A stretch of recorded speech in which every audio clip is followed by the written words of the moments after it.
Kapolri Jenderal Pol Listio Sigit Prabowo memutasi 25 orang personel dalam rangkaian penyelidikan pembunuhan Brigadir J. Mutasi 25 orang personel ini dilakukan oleh Kapolri setelah adanya penetapan tersangka Baradae serta pemeriksaan Irjen Verdi Sambo pada Kamis siang.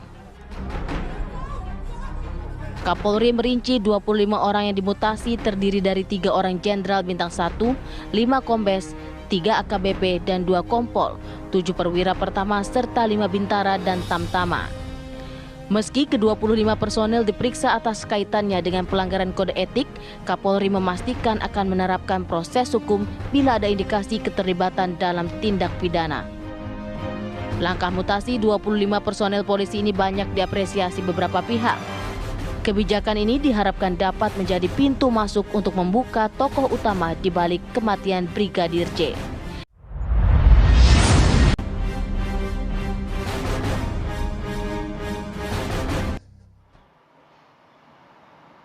Ya, kalau kita melihat tindakan dari Kapolri yang kemudian sudah mengeluarkan ada sejumlah perwira yang dimutasi, kemudian ada 25 anggota kepolisian yang akan diperiksa adanya terkait dengan pelanggaran kode etik maupun juga ada unsur pidana di dalamnya. Ya. Ada yang pro, ada yang menyikapi hal ini sungguh tindakan luar biasa. Banyak juga yang memberikan apresiasi ya? Banyak juga yang memberikan apresiasi, tapi sebagian pihak juga ada yang mempertanyakan efektifkah langkah ini? Patutkah langkah ini? Nah, kalau gitu kita langsung saja bahas. Sudah ada sejumlah narasumber yang tergabung bersama kami pemirsa. Ada Pak Albertus Wahyu Rudanto, Komisioner Kompolnas RI. Mas Wahyu, selamat pagi. Sehat Pak Wahyu? Sehat, alhamdulillah. Sehat, alhamdulillah. Dan juga sudah terhubung bersama kami melalui sambungan Zoom ada Komjen Purnawiran Ito Sumardi, Kabar Reskrim Polri tahun 2009 hingga 2011. Selamat pagi. Selamat pagi. Assalamualaikum Pak Ito. Selamat pagi Mas Fadil, selamat pagi Mbak Maria. Waalaikumsalam.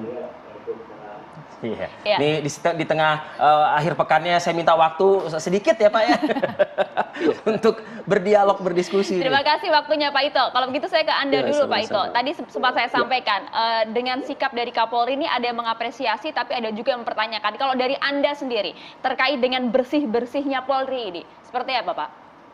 Baik, menurut saya ya, publik saat ini telah mengetahui bahwa perkembangan pengungkapan kasus Duren 3 sedang berproses terus ya, secara transparan, sesuai dengan komitmen Kapolri untuk mengungkap kasus ini secara profesional, objektif, dan akuntabel.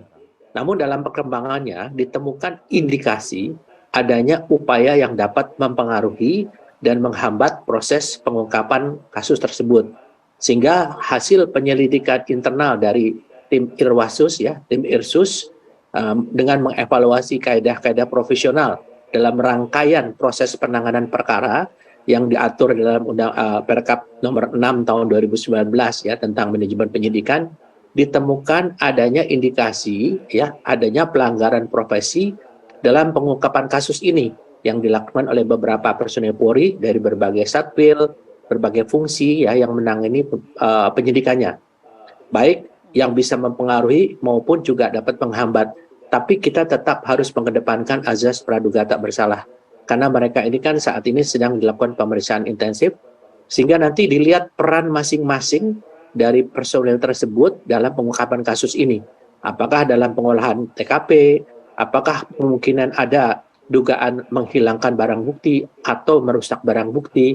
Tentunya ini adalah sudah menjadi pertimbangan Pak Kapolri untuk bisa menyampaikan ke masyarakat bahwa Polri betul-betul ingin untuk mengungkap kasus ini secara transparan sehingga masyarakat bisa mendapatkan hasilnya secara optimal. Saya kira demikian, Pak. Baik, Pak Ito, bisa ada angka 25 atau bisa dengan jumlah 25 ini, Pak Ito. Dan kalau kita kaitkan dengan pernyataan Kapolri yang tegas terang benderang, sebagaimana Pak Ito tadi juga mengapresiasinya begitu, ini adalah ada dugaan pelanggaran, ada dugaan perusakan, ada dugaan termasuk juga menghalangi menghilangkan barang bukti.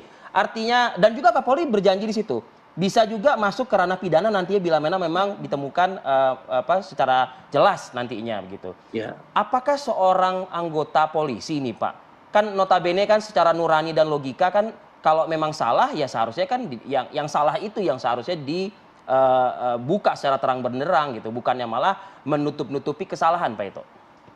Iya, kita nanti akan melihat Mas Fadil ya peran dari masing-masing. apakah yang bersangkutan itu melakukan dengan inisiatif sendiri untuk melindungi atasannya, ataukah atas dasar perintah, ya. Jadi kan di sini sudah ada layer daripada kepangkatan, ya. Dan tentunya ini pun juga dari tim Irsus tidak sembarangan ya menempatkan 25 personil untuk dinonaktifkan, dicopot, dan ditempatkan di jabatan atau posisi yang memudahkan untuk dilakukan pemeriksaan internal. Jadi dengan dicopotnya jabatan ataupun ditempatkan di tempat yang tidak strategis, maka ini akan memudahkan bagi penyidik internal Polri untuk melakukan pemeriksaan. Karena bagaimanapun juga seperti yang Pak Menko Polhukam menyampaikan, ada yang namanya psikohierarkis ya. Kemudian misalnya bawahan memeriksa atasan. Ada juga namanya psikopolitik ya. Nah, ini tentunya menjadi perhatian Pak Kapolri juga, dan ini saya kira mungkin bagi penetapan 25 personil itu sudah dipertimbangkan masak-masak sesuai dengan peran atau kaidah daripada melaksanakan profesinya mereka menangani TKP ya. Nah, saya kira mungkin ini kan kita melihat rangkaian dari mulai olah TKP, otopsi, kemudian digital forensik, kemudian juga pemeriksaan saksi-saksi. Karena kan di dalam hukum pidana itu saksi ataupun tersangka memiliki hak ingkar. Tapi kan hak ingkar ini bisa dipatahkan dengan barang bukti. Nah, kalau barang bukti itu dihilangkan atau dirusak, maka kita akan sulit membuktikan apakah hak ingkar itu betul-betul dilakukan oleh tersebut ataupun dia menyampaikan yang sebenarnya. Demikian. Ya, angka 25 polisi dimutasi ini kan bukan angka yang sedikit juga ya Pak Wahyu ya. Istilah Pak Wahyu itu bedol desa. Bedol desa bahkan betul. Nah, banyak juga yang kemudian mempertanyakan, jangan kemudian gara-gara 1-2 oknum saja atau satu kasus ini kemudian juga kinerja Polri sendiri ini jadi terhambat, terganggu. Jadi begini Mas Fadil dan Mbak Maria, Kompolnas kan mengawasi ini terus ya. Kita lihat ada persoalan yang mendasar ketika proses ini. Dan ternyata catatan yang kita tangkap sama persis dengan catatan yang dipunyai Pak Kapolri. Tentu Bapak Kapolri tentu punya juga informasi dari pihak lain ya tentu saja ya. Nah, salah satu yang paling menonjol adalah mengapa ini berlarut-larut, karena ada persoalan internal di dalam. Nah, internal di dalam itu ternyata terkait dengan masalah struktural yang oleh Pak Mahfud yang juga Ketua Kompolnas menyebut sebagai psikohierarkis. Ya, ini menjadi persoalan dan masukan kami ini harus dieliminir. Harus Pak? Harus dieliminir. Kalau nggak dieliminir, ini akan menjadi beban penyidik. Nah, sehingga kemudian. Tapi akankah sulit, mohon maaf Pak Wahyu, akankah sulit? Karena kan kalau kita ketahui kan TNI, Polri, militer begitu ya, dan juga Polri, itu kan apa kata komando gitu kan ibaratnya, apa kata komandan? Iya benar baik ya laksanakan kan begitu. Memang tidak bisa 100%. Iya. Tetapi setidaknya eliminasi ini mengurangi distorsi yang ada. Nah, distorsi itu dengan mencopot para pejabat yang mempunyai akses terutama ketika proses penanganan TKP. Sehingga Bapak Kapolri menyebut sebagai tidak profesional. Lalu statement dari Pak Kapolri maupun Kabareskrim, Komjen Agus, saya kira tegas sekali ada persoalan di dalam itu dan itu kita tangkap. Kita tangkap oleh Kompolnas, kan Kompolnas tidak bisa masuk ke penyidikan. Kami hanya bisa memberikan masukan dan saran serta membaca ada persoalan apa. Maka langkah yang dilakukan Bapak Kapolri dengan mencopot 15 bukan 25, yang dicopot 15. 25 ini yang diperiksa. Ya. Mengapa tidak semua? Karena ada yang tidak punya jabatan. Nah, dengan dia punya jabatan, kan perusahaan hierarkis tadi disebut oleh komando. Memang di dalam budaya Polri yang sama dengan TNI itu masih ada budaya siap komandan. Maka ada salah siap salah. Nah, itu. Tetapi ini kan eranya sudah berbeda. Ada cara menyampaikan yang saya kira lebih elegan dan lebih sesuai dengan kondisi saat ini. Semangat reformasi kan seharusnya kan sama ya. Dan sekarang semua mata memandangin loh. Yang saya bilang ini fenomena akuarium. Apa yang dilakukan oleh Polri baik buruk itu dilihat oleh publik. Dari ini pinggir, dari depan, dari belakang gitu. Kemudian statement Bapak Kapolri untuk menggunakan scientific crime investigation sebetulnya menurut kami itu adalah cara untuk menunjukkan kita ingin fair loh, ingin terbuka loh. Nah, sehingga dan dengan adanya pemeriksaan ini saya kira tadi Pak Ito yang saya pengalaman beliau panjang, senior banget beliau. Senior sekali, beliau akan melihat nanti gradasinya di mana. Karena ini kan ada sidang kode etik dan disiplin. Betul. Nah, pandangan kami ketika kami membaca itu ada peluang-peluang untuk menghambat proses hukum yang sering disebut sebagai obstruction of justice dan itu bisa kena pasal pidana. Di mana pasal pidana itu saya kira Pak Ito nanti lebih banyak menjelaskan, tetapi itu akan diawali dengan proses sidang disiplin dan sidang etik. Sidang Nanti etik akan tadi ya?